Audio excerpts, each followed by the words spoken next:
What's up, everybody? Welcome back to the channel. So, the corporate press and their narrative. Okay, so as we've noticed for a while now, that their narrative continually devolves into more and more and more ridiculousness. You gotta wonder why that is. Well, hang on.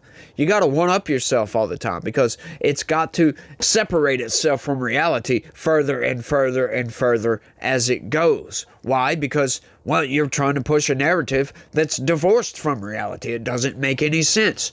Ever. So what are we getting now? The Democrats are trying to push this narrative that, hang on, grocery prices are going up because democracy, y'all, it's being taken away. Check this out. The things that I'm speaking out about now about, the threat to our democracy, this is not a message to win elections on. It's something people need to know. They need to know that that's happening.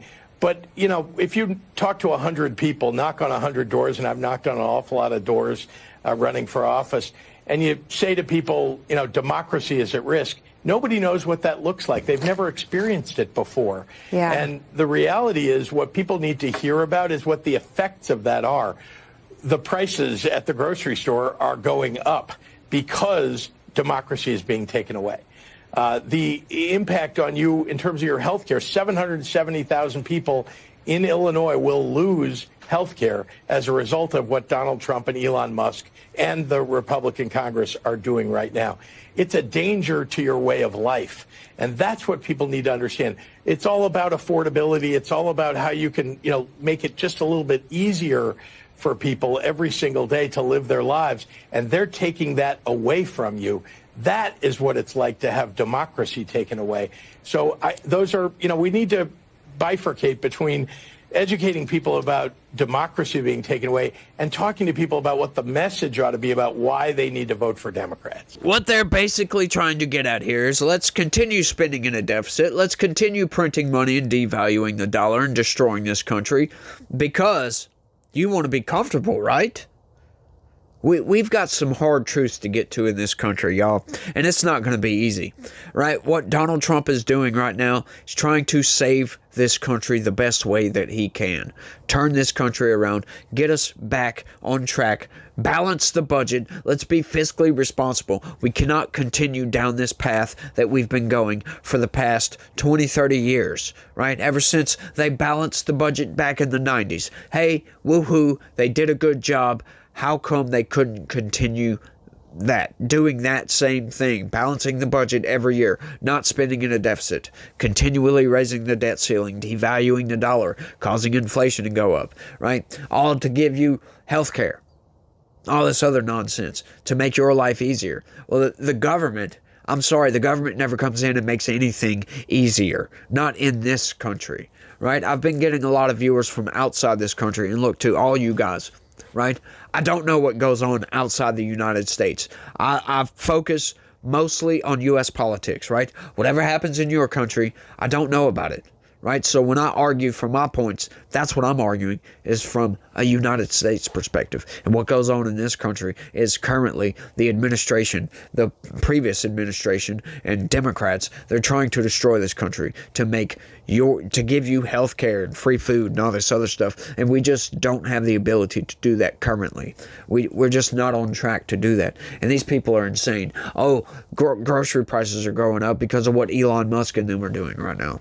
Sure, might not be easy to do this, to balance the budget, to get this country back on track, to steer the ship out of the way of the iceberg. It might not be easy to do, but it's necessary to do.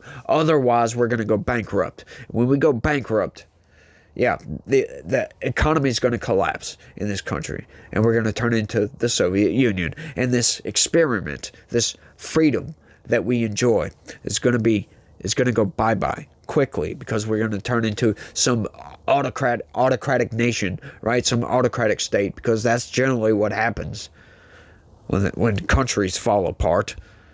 It's absurd, y'all, but I've got a news article I want to show you guys. Now, transparency warning right off the top. It's a right-wing source. Obviously, once you see the headline, you're going to understand exactly why. 0 left-wing news outlets cover this. 0. Just Zero. Check this out, y'all. Audit reveals just how much Illinois taxpayers are on the hook for illegal alien health care. That's absurd, y'all. This news article is insane. Check this out, y'all. Illinois Governor J.B. Pritzker loves doling out taxpayer cash back to the people who aren't American citizens. State Republican leaders are blasting Pritzker over a revealing audit dubbed gross mismanagement, recently released at the request of GOP lawmakers, Fox News Digital reported. This audit shows that the program was rampant in overspending, John Curran told Fox Digital. It spent well in excess of 200% more than it was estimated in budgets and in appropriations. Illinois taxpayers forked over $1.6 billion just for health care provided to criminal aliens, far exceeding Pritzker's estimated projections, according to Fox. This is insane, y'all. And it also showed that the governor was unable to manage this program, Curran continued. Thousands of people were allowed to sign up for free health care for years on the state taxpayer dime that should not have been eligible under the parameters laid out for this program, and the governor failed to even seek federal reimbursement when eligible on certain services for years, leaving federal dollars on the table. Hey, look, I'm glad, because I don't want to be paying for people that live in Illinois, criminal aliens that are in Chicago of all places. I don't want to be paying for their freaking health care. I'm sorry. This is insane. It's absurd, right? Just outright absurd. How the hell can you justify giving free health care to people that aren't even supposed to be in this country? People that spit in your face, broke our laws to get here. How can you justify this? Oh, hang on, y'all. Hang on. That's democracy in action, isn't it? Oh, your grocery prices are going up because of democracy? No, I think it's because you're spending money on people that aren't even supposed to be here, giving them free health care and food and hotels and housing and all this other nonsense. This is just so absurd. It's so frustrating to see states like Illinois having programs like this to fund the health care services for criminal aliens, y'all. It's just absurd. The governor was papering over this large spending with tax increases. Yeah, papering. I know it's kind of screwed me up, papering over this large spending with tax increases over the last several years, as well as COVID relief funds being spent on this rather than they didn't put a comment. Like, this is a garbage news site. I ain't gonna lie. Garbage. They didn't put a comma right there. What's wrong with y'all? Should have put a comma in that. I'm sorry for that rant. There's a lot of that. I've noticed a lot of that. They don't put commas where they're supposed to. Spent billions rather than actually trying to rein in spending in the state of Illinois, Curran said. Now the federal dollars have tapered off. We have a large budget deficit in Illinois this year, and the governor is now being forced to try to end the program for all working adults. Yeah, so sad. We cannot afford this, Curran continued. The state of Illinois' state taxpayers, should not be burdened with providing free health care, especially for the working age population. Yeah, so this was not just for the elderly. It wasn't like Medicaid. This was for everybody. So a lot of people on this program, come to find out. People that should be out and working in paying taxes and getting health care in the marketplace, just like every other Illinois state taxpayer is doing. So we want to bring the program to an end. Illinois Auditor General Frank G. Maltino discovered that more than 6,000 people were marked as undocumented in the state programs, even though they had Social Security numbers. So there you go. More evidence. They give these criminal aliens Social Security numbers and, register them to vote in elections and just expect them not to vote. Sure, go right ahead with that. It's absurd, if you ask me.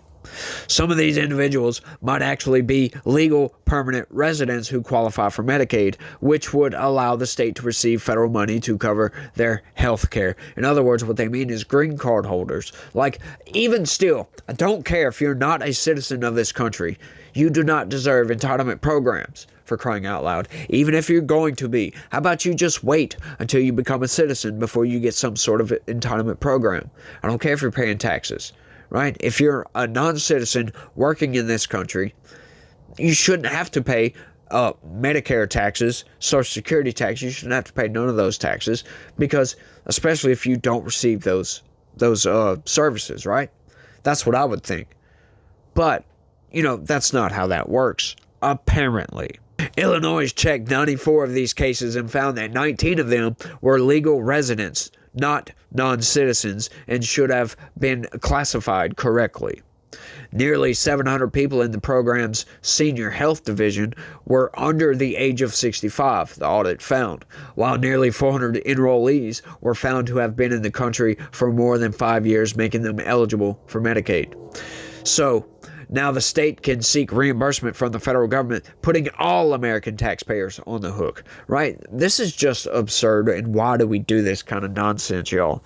Why do we do this? Oh, so we can be virtuous, if you will. Oh, we're compassionate. Have you ever heard of toxic compassion? Yeah, that's actually a thing. When your compassion becomes toxic and you start damaging everything around you, you don't realize that your compassion has become a net negative on the situation. It's absurd, y'all. Something I got from, what's his name? Damn it, I can't think of his damn name. Jordan Peterson. Yeah, that's a smart dude right there, by the way. Pritzker has been a strong defender of providing sanctuary for criminal aliens instead of working with the Trump administration on deportation efforts that would ultimately provide relief for taxpayers and strained resources. Pritzker is calling for universal health care in response to the audit. Yeah, and that's all to that story. I just find it absurd a lot of times that you find these little programs like this, and they're, giving free services out to non-citizens. It's like, why? Why would we do this? What sense does that make? How do you justify that? That's what I want to know. That's what, if I was one of these independent journalists that go around, that travel around and interview people like governors and whatnot, that's what I would ask. How do you justify providing free health care to non-citizens, to criminal aliens? Like, I can kind of see non-citizens considering their toxic compassion, right? But criminal aliens, how do you justify that? People that actually spit in our face, break our laws to come into the country. How do you justify giving these people free health care, free housing, free food, all this nonsense? Debit cards with hundreds of dollars on it. How do you justify that? How do you justify the homeless veteran over here on the streets with no food or free health care? And yet you're giving free health care and food and housing to criminal aliens. People that spit in your face, broke your laws to get here. How do these people reconcile those two different things? I don't get it, y'all. Like, once again, that comes back to first principles on this one. We take care of ourselves first. America first. Like, let's clean up our own house first before we start going virtue signaling around the world. That's what I don't get. These people, they just don't understand just how ridiculously dumb they look when they want a virtue signal, and we've got our own problems. They want to tell other places about their problems. Tell, hey, oh, come over here, we're fine. And yet we've got a major homeless population in this country that, for some reason can't take care of themselves. We've got veterans, people who sacrificed, maybe not everything, maybe just a little bit, but they still sacrifice. They serve this nation. Still living on the streets. Like, it's obscene. I understand some of these people want to be in that position. Sure. That might sound absurd on its face, but they absolutely do. People make choices. Some people, misery loves company, if you will. Some people just want to be that way. That is what I've concluded from that. Considering, I lived in Houston for a short bit in my life, and Houston has a bad homeless problem. And I'll tell you, these people, they have no problems whatsoever coming up to you and asking you for $1, a quarter, whatever, it doesn't matter. And when you offer them, say, what are you, hungry? They'll say yes. You offer to go buy them food. I've had homeless people get pissed off at me for asking, hey, how about I go buy you a chicken McNugget meal or a cheeseburger? Or how about I buy you a corner store hot dog? They get mad at me for that. Yeah, that's entitlement. These people want to be homeless. Why? Because they just want to drink. They want to get your money, force you to give them money, and then go buy beer with it or whatever they want. That's absurd to me. So there are definitely people that just choose to live that way. They don't have to. They just don't want to buy in to society. They don't want to be one of these people that go to work and go home and pay bills and have a mortgage and have a life and have a wife and kids and all that. They just don't want to do that. They don't want to contribute to society, the society that we've built in this country, the greatest nation on this planet. They don't want to contribute at all. They just don't want any part of that. And hey, it's a free country, or it's supposed to be. They're entitled to do that. If they want to, they most certainly can. And hey, I have no problem with that. But, when we do have people in bad situations where bad thing after bad thing after bad thing happens, these people get put out. Because some of these people, they don't want to be that way. It's just bad circumstances, right? They make a few bad choices, maybe make a few mistakes, they end up on the streets. And there's a lot of people that as soon as they get an opportunity to get off the streets, get a job, something, it doesn't matter, they change their life. They turn their life around. Some people get bad off on drugs. Hey, it is what it is. Been there, done that, made that mistake, come back from that mistake. Right? I'm doing my thing now. It's all absurd, y'all. We just can't help people that don't want to be helped in some places. And if you're one of those people that is willing to break the laws to go into another country, to mooch off of that country, you deserve to be deported post haste, if you will. But I think I've rambled on for long enough on this one, y'all. Y'all let me know what y'all think about all this down in the comment section, right? Is grocery prices going up because democracy is being taken away from people? Democracy is being taken away. You gotta love that, y'all. You gotta love the nonsense coming from the Democratic Party these days, y'all. But y'all let me know what y'all think. That's all I got on this one. I want to thank everybody for watching, and y'all try to have a good day. Stay legitical. Peace.